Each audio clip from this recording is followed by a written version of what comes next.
அவ்வளவு துராச்சாரன் ஸ்ரீலோலனா இருந்தா அவனுக்காக பாண்டுரங்கன் வந்தாருன்னு பார்த்தோம். எப்படி அப்படின்னா, புண்டரீகனுடைய முன்ஜன்மன் அவன் காயசேனன்கிற அசுரன். இந்த காயசேனன்கிற அசுரன் அவனுக்கு கிருஷ்ணன் தான் எதிரி. ஆனா அவன் கிருஷ்ணன் தான் முன்ன பின்ன பார்த்ததே இல்லை. அவன் நினைச்சுண்டா முசுகுந்த சக்கரவர்த்தியை பார்த்துட்டு இவர் தான் கிருஷ்ணன் அவர் அழிக்க போயிட்டா. முசுகுந்தர் இவனை அழிச்சிட்டார். ஆனா சாகரத்துக்கு முன்னாடி கிருஷ்ணன் அழிக்கணும் கிருஷ்ண ஸ்மரணையா இருந்ததுனால மறு பிறவியில கிருஷ்ணரே தரிசனம் கொடுத்துட்டார்.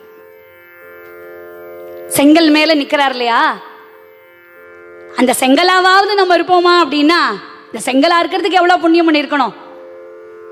விருத்ராசுரன்கிற அசுரன் 3 தலை அசுரன். அவனை அழிச்சுட்டான் இந்திரன். அவன் விருத்ராசுரன் இவாள்னா இந்த அசுரர்கள்லாம் தபஸ் பண்ணி தானே இந்த ஸ்தானம் வாங்கிட்டு இருக்கா. அதனால என்ன எப்படிடா நீ அழிப்ப அப்படின்னு சொல்லி அந்த அசுரன் சாபம் கொடுத்தான் இந்திரனுக்கு, நீ சுட்ட செங்கலா மாறுன்னு. நீ சுட்ட செங்கலா மாறுன்னு இந்திரன் கதறான், நான் தர்மத்துக்காக தானே பாடுபட்டேன், என்ன போய் இப்படி சுட்ட செங்கலா மாத்திவிட்டானேன்னு அழ. பகவான் நீ கதறாதடா, நீ சுட்ட செங்கலா தான் இருக்க போற. ஆனா எப்பேற்பட்ட சுட்ட செங்கலா, நானே அது மேல நிக்க போறேன். செங்கல் மேலே நின்றிருக்கும் பாண்டுரங்கா, எங்கள் கவலை தீர்த்து வைப்பாய் பாண்டுரங்கா. செங்கல் மேலே நின்றிருக்கும் பாண்டுரங்கா, எங்கள் கவலை தீர்த்து வைப்பாய் பாண்டுரங்கா. மங்கை ருக்குமா தேவி கொஞ்சம் பாண்டுரங்கா, மங்கை ருக்குமா தேவி கொஞ்சம் பாண்டுரங்கா. திங்கள் முகத்தை காண வேண்டும் பாண்டுரங்கா, உந்தன் திங்கள் முகத்தை காண வேண்டும் பாண்டுரங்கா. பாண்டுரங்கா ஓ பாண்டுரங்கா பாண்டுரங்கா. சமர்த்த ராமதாசர்கிட்ட சொல்றான், நான் பண்டரிபுரத்துல அபிஷேகத்துக்கு வச்சிருக்கேன், நீங்க அவசியமா வரணும்னு. க்ஷேமமா பண்ணிட்டு வாப்பா, நான் வரலன்னு. இல்ல நீங்க வரணும். இல்லப்பா நான் வரல. இல்ல நீங்க வரணும். உனக்கு தெரியாதா நான் ராமரை தவிர யாரையுமே வணங்க மாட்டேன்னு, நான் வரல, நீ போய் பண்ணிட்டு வா அப்படின்னா நான் இந்த அபிஷேகத்தை கேன்சல் பண்றேன் அப்படின்னா சிவாஜி. குருவுக்கு தெரியும் சிஷ்யன் எவ்வளவு முறுக்கு பிடிச்சவன்னு. அதனால இவன் ஏதோ ஒரு நல்ல காரியத்தை நம்ம தடை பண்ணதா இருக்க வேண்டாம், சரி நான் வரேன் அப்படின்னார். அவருக்கு என்னன்னா, என்ன டைம், என்ன திதி, என்ன பட்சம், எந்த நேரம், என்ன ஜாமம் எல்லாம் கேட்டு வச்சுட்டார். சரியா போயிட்டார். போனா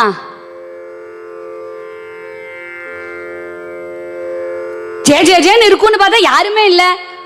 ஒரு பூக்காரி மட்டும் பூ தொடுத்துட்டு இருக்கா. என்ன தப்பா கப்பா வந்துட்டோமா? இல்லையே, கரெக்டா தானே வந்திருக்கோம். எதுவுமே புரியலையேன்னு பாக்குறார். அங்க இருக்கிற இன்னும் சிவாஜியோட அபிஷேகம். சிரிக்கிறா, ஐயா எங்க ராஜா சிவாஜி அபிஷேகத்துக்கு வச்சிருந்தா ஊர் இப்படியா இருக்கும், திமிலோகப்பட்டிருக்காதா, திருவிழாவா இருந்திருக்காதா? ஐயோ எங்க தப்பு நடந்ததுன்னே தெரியலையேன்னு நினைக்கிறார். சரி ஏதோ தப்பு நடந்தது, நம்ம யூ டர்ன் போட்டு வீட்டுக்கு ஓடி போயிடுவோம் இடத்துக்கு. எப்படியா இருந்தாலும் பாண்டுரங்கனை பார்க்கணும்னு வேண்டாம், எதுக்கு அவரை போய் பார்த்துண்டு அப்படின்னு நினைக்கிறேன். நம்ம பூக்காரி சொல்ற, அவர் திரும்பி போகும்போது, சாமி எங்க பாண்டுரங்கனை ஒரு தரம் பாருங்களேன், எவ்வளவு அழகா இருப்பான், அதுவும் இது ஆடி மாசம், எங்க பாண்டுரங்கன் அவ்வளவு அழகா இருப்பான், ஒரு தரம் போய் பாருங்களேன்னு சொன்ன உடனே இவர் நினைச்சுக்கிறார், பாண்டுரங்கனை பார்த்தாலாம் நமக்கு ஒன்றும் உடம்பு சிலிர்க்காது, பக்தி வராது, நம்ம போய் எதுக்கு பார்க்காம விடுறதுக்கு நம்ம என்ன பயமா, பக்தி வந்துட போறதேன்னு பயமா, நம்ம போய் பார்ப்போம் அப்படின்னு போறார். போனா எப்படி இருக்கானா பாண்டுரங்கன், இடுப்பு மேல கை வச்சுட்டு இருக்கிற பாண்டுரங்கனா காட்சி கொடுக்கலையா. ஒரு க்ஷணம் கோதண்டம் ஏந்தின ராமரா காட்சி கொடுத்த உடனே, ஹே ராமா நீயா இங்கதான் வந்தியா அப்படின்னு கேட்டு ஓடுறார். ஓடினா கிட்ட போன உடனே இடுப்பு மேல கை வச்சுன்னு பாண்டுரங்கன் சிரிக்கிறா, ஹாஹான்னு. அவருக்கு ஒரு க்ஷணம் ஒன்றும் புரியல, அசரீரி ஒலிக்கிறது. இடுப்பு மேல கை வச்சுண்டாலும் ராமன் நானே, கோதண்டம் ஏந்தினாலும் பாண்டுரங்கன் நானே, எல்லாம் மாறி மாறி இருந்தாலும் ஒரே பிரம்மஸ்வரூபம் தான் சொல்ல. அப்பதான் மன்னிப்பு பாடுறார்.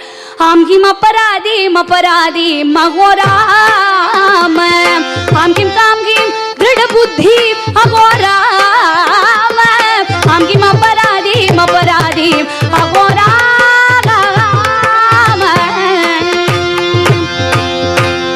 அவருடைய அபங்கங்கள்லாம் அப்படி பக்தி பூர்வமா இருக்கும். நரஹரி சோனாருங்கிற சிவபக்தர், அவர் சிவனை தவிர யாரையுமே வணங்க மாட்டார். அவர் பொற்கொல்லர். பாண்டுரங்கனுக்கு ஒட்டியானம் பண்ணணும்னு ஆசை. அவனே தாமோதரன் இல்லையா, எதுக்குமே கட்டுப்பட மாட்டான். அவருக்கு போய் ஒட்டியானம் பண்ணுவாளா யாரானோ. இவர் அசிஸ்டன்ட் அனுப்புறார். ஏன்னா இவர் பாண்டுரங்கனை பார்க்க மாட்டார். சிவனை மட்டும்தான் பார்ப்பார்.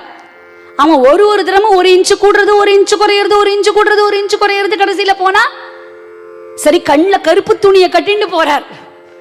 சிவனை தவிர யாரையுமே பார்க்கப்படாதுன்னு கண்ணில் கருப்பு துணியை கட்டிட்டு பாண்டுறவங்க பார்த்தா எப்படி இருக்கானா, மஸ்தகலிங்கா ஸ்வரூபலிங்கா அப்படின்னு கண்ணு இருக்கணும், மூக்கு இருக்கணும், வாய் இருக்கணும், கை இருக்கணும் இல்லையா, முழுக்குன்னு இருக்கானா. ஒரு க்ஷணம் ஹை இது ஏன் சிவபெருமானோ அப்படின்னு கண்ணை திறந்தா சிரிக்கிறான் பாண்டுறங்கன்னு அப்படி விளையாடுறான். அப்பதான் ஒரே அனுகிரகம், எல்லாமே நான் தான். சிவனா இருந்தா என்ன, ராமனா இருந்தா என்ன, சிவராம கிருஷ்ணா கோவிந்த நரஹரி நாராயணா காசி விஸ்வநாத் பண்டரிபுரவாச ஸ்ரீ பாண்டுரங்கா சிதம்பரேஷா ஸ்ரீ நடராஜா நதஜன பாலக நவகிரக ரூபா பார்வதி சுகுமார கணபதி ஸ்கந்தா சிவராம கிருஷ்ணா.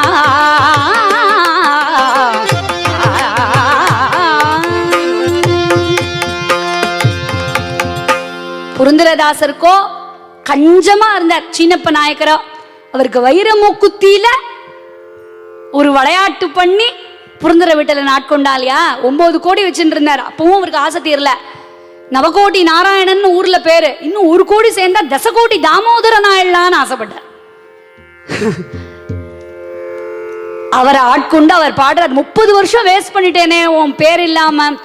மோசகோதே நல்லா சகலவு வாசுதேவ பல்லா ಬಾಸುರಾಂಗ ಶ್ರೀ ವಾಸುಕಿ ಸಯನನ ಸಾಸಿರ ನಾಮವಲೆ ಸಾಗಿ ಭಜಿಸದೆ ಮೋಸ ಹೋದೆನಲ್ಲ. மோசம் போயிட்டேனே நான் பாடுறார், மோசம் போகினேனே நான் மோசம் போகினேனே மோசம் போயிட்டேனேன்னு பாடுறார்.